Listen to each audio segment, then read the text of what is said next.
He died for me. Oh gosh. Hey, how are you? It is a wonderful day, lady who sings this song. Today, okay, let me be honest with you guys. Today, I don't think I'm going to talk that much about Generations The Legacy because on Wednesday, the trailer for season 3 of Blood and Water came out, right? And in this trailer, right, I don't want to get too excited because it might not happen, but in this trailer, we see that Boleng might get...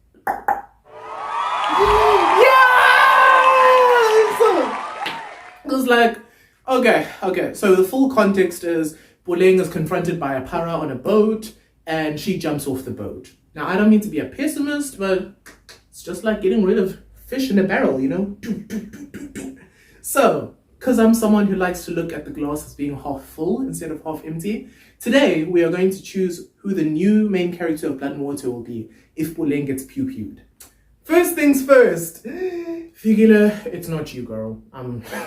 I just want to say that now. I don't want to be seen as a hater or anything. Figile, it's not you. You know what I mean? Personally, respectfully, I think Nkosi Ngema should go like shoot a Sarafina reboot or a Sarafina remake movie. You know what I mean? Click the link in my description if you think Nkosi Ngema should play Sarafina somewhere. You know what I mean? Because no, girl, like you can leave the show and no one's really gonna care, in my opinion, at least. So Figile, no, bye. You can leave. Okay. Next thing, not Wendy. Okay, it shouldn't be Wendy either because like are we ever getting that 1 million rand back? That's the first thing I want to say, right? I'm not gonna say Wendy's actress's name because I don't want to get sued. But I mean, like, you can't be the main character when your grandpapa stole the country's money just so you could go to New York. That's my opinion at least. So Wendy, it's not you for that reason, and also because like Wendy's whole character was that she was, you know, pro-black, pro-African, anti-white supremacy. So it really threw me for a loop in season 2 where she started dating Chris, who's like this rich, arrogant, spoiled white kid, basically everything she stands against. Because like I get that they tried to do enemies to lovers, it wasn't giving what it was supposed to give. But on the topic of Chris, Yama me brew. I'm practicing for an Afrikaans cover I'm doing in like a week or 2. But no, Chris, I'm sorry, it's not you either, right? And here's why. I would be fine with Chris being a protagonist, but not the protagonist, not the protagonist of this show. Because when I see Chris, right, I think it could work. You know what I mean? I think if you were to have a popular jock who's a douchebag, who bullies people younger than him, you know, I think if you were to have that person as a protagonist in a TV show and then show them becoming a better person, like Eleanor on The Good Place, I think that would be an interesting show. The problem is, Blood and Water is a running from the police teen drama like Riverdale and Pretty Little Liars. It's not really a day-to-day high school teen drama like Glee or High School Musical, the musical, the series. So, I mean, that's the only reason it wouldn't work, but otherwise, slay, Chris. There's a Chris in another universe who is running his own TV show. Then, it's not Reese either, because, let me be real with you, Reese and Sam were the reason I didn't fall asleep in season 2. You know what I mean? It's just like every scene in season 2 was like, Boleng is Figile your sister, we don't know. Like, season 2 was low-key putting me to sleep, but the one thing I was rooting for Reese. Let me tell you something. I don't smoke crack. I don't sniff crack. I don't do heroin. I don't do any of that. But I was like, you sell them drugs, Reese. You sell them drugs. Oh, shoot. And into Reese's whole storyline last season was that she was selling them because her mom needed to go to a psychiatric facility and her dad wasn't in the picture, so she needed money. And when I tell you, I was like, you sell them drugs, Reese. You sell them drugs, Reese. I was on Reese's side. I was Reese's cheerleader. I was Reese's everything. The problem was that, well, the problem is that Reese is my favorite character. You know what I mean? And when a favorite character goes from a side character to a protagonist, it doesn't really pan out well. I mean, how many people like The Joey Show? How many people like Sam and Cat? You can't take a fan favorite and give them their own show. It doesn't work like that. You know what I mean? So, therefore, let us all raise a glass for Wayde. Because Wayde would be the perfect protagonist. Hear me out, right? Wayde has been part of Puleng's conspiracy since season 1. He's been her partner in crime throughout the whole show. He's had unrequited feelings for her, which have, caused a bit of tension in their friendship. So seeing as he is like the person with the greatest connection to her outside of her family, I feel like if Puleng died, Wayde would be perfect to take over as protagonist. Like Shuri in Black Panther 2. Will you be watching it? I don't have money, so I'm not watching it. But anyway, with that being said, hi there. My name is Malachi, and welcome to Xulu Reviews, a channel where we review South African TV shows on a daily basis. Before we get started, please be sure to take a sip of Oros. It is a long-term goal of mine to get a brand deal from Oros, so fingers crossed we can make that happen. Emojis can do anything, can't they? Today, I'll be sharing my thoughts on Season 31, Episode 254 of Generations The Legacy. If you enjoy this type of content, please be sure to like, comment, and subscribe to my channel for daily uploads, excluding weekends. Let's get into it, okay? Now, first things first, right? let me be serious. Let me use my man voice. I'm not going to talk like this because it sounds dumb. But the main reason I created my lore Bible was so I could keep track of what's going on in the show. And I feel like the writers need a lore Bible because in this episode, Mazwi refers to, long story short, Mazwi, Kabisi, and Fikile are having some, conversation about an evil shareholder trying to take control of Moroka Maponya Media, right? And, they're having a meeting and Mazwi refers to Triple M as Moroka Media. Why do I keep a lore Bible if the writers of the show won't? Why do I care about this show more than them? Why is this show more my baby than it is theirs? Because, does lore not make sense to you, Mfundi Vunta? You have to keep consistency when you're writing this show. Imagine if Spear slept with someone who wasn't related to her. It just wouldn't make sense. Anyway, so a couple of days ago, I asked what Figile does at Triple M. You know what I mean? But now I need to know why Kabisi was with her at her meeting. Because at the meeting, it was Mazwi, Figile, and Kabisi, right? And whenever we see Kabisi on screen, he's just lounging away at home, being waited on hand and foot by Figile. So I just had it in my mind that Kabisi was retired or something. Let me actually check how old his actor is, because I really thought he was retired. Oh! I'm so sorry, Mpo J. Molepo. Apparently, Mpo J. Molepo is 48. Oh, damn. Wow.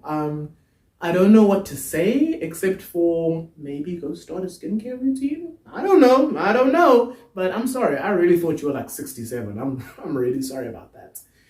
Okay, then, speaking of the Kabisi Fikile Mazwi conversation, we learned that the three of them combined aren't enough to buy Pilani's shares. Pilani is this evil shareholder who wants to go public and sell his shares. And, okay, obviously I'm single and Normani hasn't put a ring on it, so I don't know how much weddings cost, but Mazwi says he's out of money because he and Figile spent money on their wedding. How much does a wedding cost, man? Aren't you a millionaire? One wedding puts you back so much you can't buy shares. Were you even a millionaire to begin with? No shade. Okay. And then, let us all raise a glass of age-appropriate beverage. Zanele got a storyline!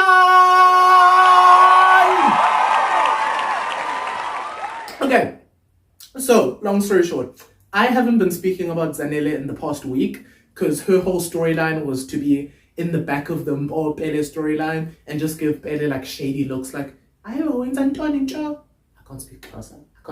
Let's pretend I didn't say that. But oh my gosh, her whole storyline has just been giving shady looks, right? But in today's episode, she pulls up at the hospital because there's a potential perp who's in the hospital who's going mad slowly, but she still wants to try interrogate this perp. And Loyolo's no, you can't do that. This person's not in the right frame of mind. You know what I mean? So I like that she's got her own storyline and she's doing some actual cop work instead of just looking better up and down. I imagine the actress must be tired of that as well. But also, I wanted to say, she and Loyolo were bickering, and usually bickering turns into enemies, turns into lovers. So I wanted to say this from Zanele's point of view.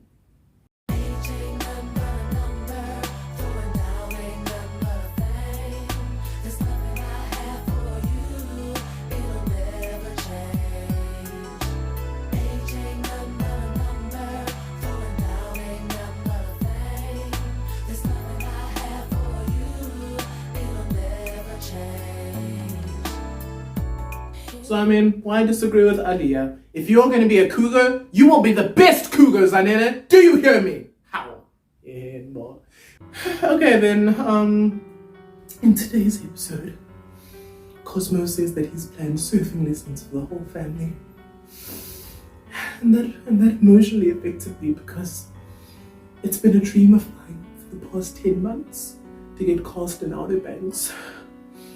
So when I heard that these black people were gonna go surf on TV, I wondered, why can't I be a black person who goes to surf on TV?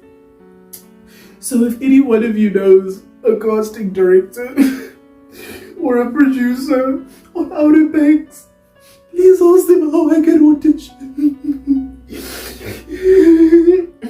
Okay, those are enough tears. We need to drag someone now, okay? Okay, so Spare.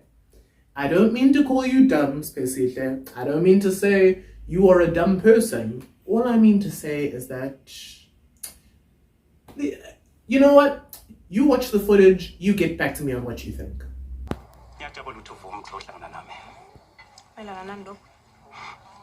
Business. Not business, I don't care. If you don't say the shell lako, he'll sell us as well. I'm going to be so nonel. This is the sell us a piece of sugar. Go off and get jail and pull out no more. What plan? When I'm going to you look to go young king to say as I get me. I didn't plan for this. I got rid of Winston's body. Any evidence you have against me is long gone. Yes. Then you know it's your word against mine.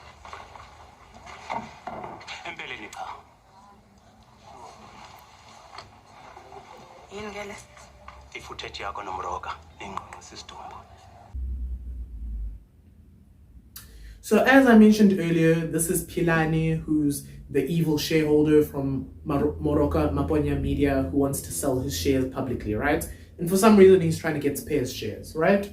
What annoys me about this whole issue is that, Spare, honey, your daddy is Jack Mabaso. You know what I mean? You know, obviously he's dead on the show, but I mean, your daddy is Jack Mabaso. So you should know how to carry yourself in like criminal spaces or gang spaces or that sort of thing. What annoys me is he says to her, I know what you did. And she says, no.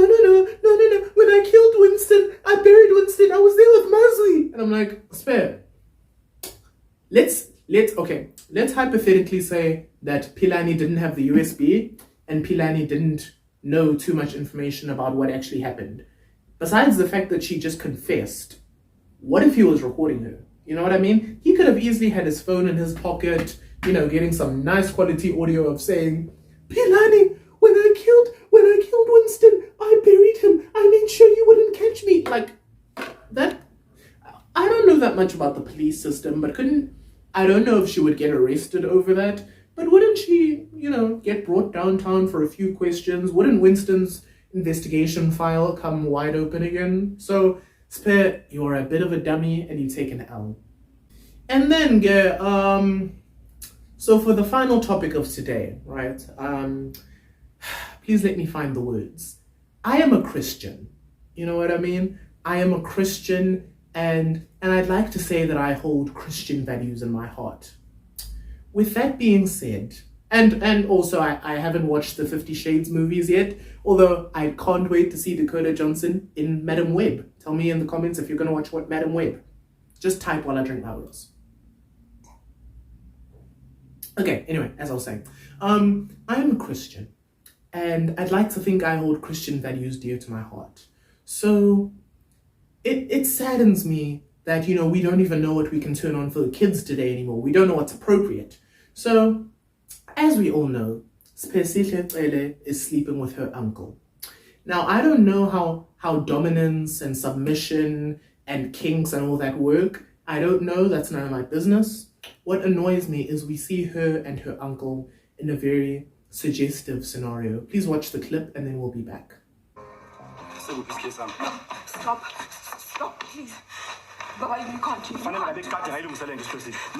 man. Yeah, so that's all I really had to say. you probably haven't watched the episode, so you don't have context to tell me I'm wrong, but it disturbs me, the sort of things we're seeing on TV these days. It really does. But I mean, you know what, Spare, if you're a super freaky girl, slay. But with that being said, that brings us to the end of today's episode. If you enjoy this type of content, please be sure to like, comment, and subscribe for daily uploads, excluding weekends. Have a great day. Bye!